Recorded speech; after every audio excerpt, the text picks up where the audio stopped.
Welcome to another edition of Diary of a Wannabe Comedian with me, Belle, a wannabe comedian.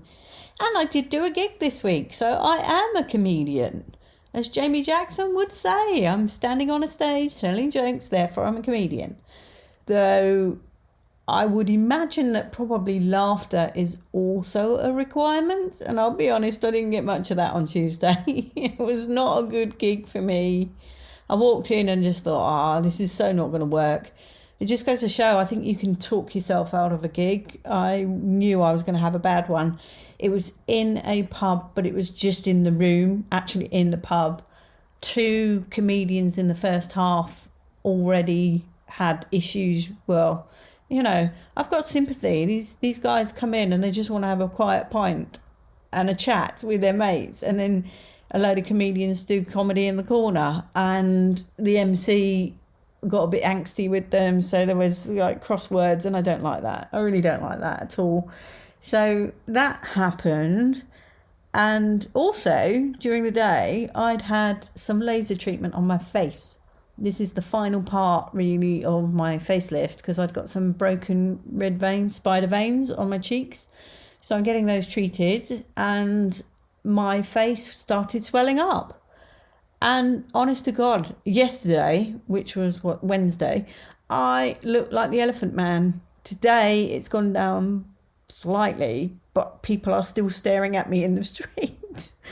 It seriously looks like I'm on steroids or something like that. It's horrible and it's quite painful. I don't recommend it. I'll be honest. I was supposed to go back in November, but I don't think I can because I've just had enough, really, with the knee, the face and this. It's not going down quick enough for me. So, yeah, I'm sure people were looking at me thinking, why is this woman's face just getting bigger and bigger as she speaks? All in all, not a great gig. What was a good gig, though, was yesterday. I went to see Mike Birbiglia, his show, The Old Man and the Pool, and it was really good. And when I think about it, he didn't really cover much. It was all about his health. I mean, he broke lots of rules as far as Jeff Innocent is concerned, particularly the one pertaining to bodily fluids. Jeff doesn't like people talking about bodily fluids, and he did in abundance. So, yeah. But I'm trying to analyse, what is he doing well? Because I want to emulate this. But it was just really pleasant. I mean, it wasn't mind-blowing like some of Ricky Gervais's performance. I have to say the last one was not so good, but I've seen him, absolutely storm it. But it was very entertaining, and it was interesting seeing him use a technique at the end where, Kate Smurthwaite says there are 3 funny numbers in comedy. 1 is funny, 3 is funny, and until it's funny is funny. And he used the until it's funny is funny at the end. And he just, watching him keep this going.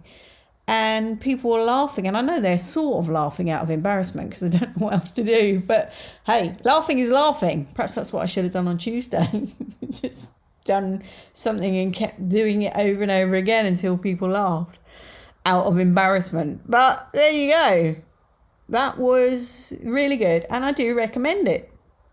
And the only other thing to talk about is on Monday, I was doing, as you know, I was going off to do my comedy acting course.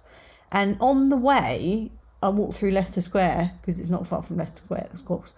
And I walked through and there were paparazzi and there was red carpets and it was all cordoned off. And there was a guy who I sort of recognised but didn't, because I could only see him side on. And I just asked somebody, because he was standing there posing, and I just asked somebody, who's that? And I have to say, it's good to see the ex-Labour leader living his values by posing for paparazzi on the red carpet. So indeed, Jeremy Corbyn, apparently. And I just couldn't reconcile that man posing with what his politics. This is the guy that refused to kiss the hand of the Queen. I think that's what you do when you're sworn in as a leader of a political party. And he refused to do that, and he refused to clean his shoes and all this. And then there he is with his black suit on, posing for paparazzi. I mean, interesting. But there you go. that was that. But the course itself was really good fun. I enjoyed it. In fact, Jamie Jackson does a much better description on his podcast, The Evening Almanac, and he talks through everything that we did.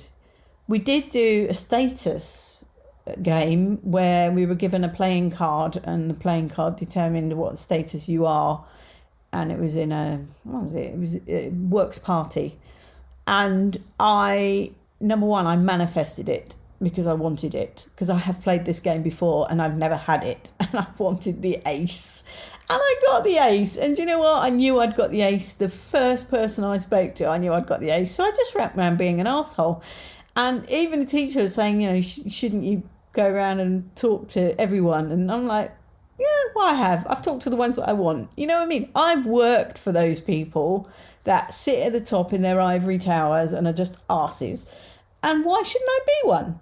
In fact, that was the attitude I took with me on Monday anyway. It was just to be an arse, a nice arse, don't get me wrong. I wasn't really objectionable, but why not play a difficult person now and again? In fact, I might do that every week. I might take a different attitude next Monday and see where that gets me. I don't know what attitude that'll be, but we'll see. Much love and gratitude.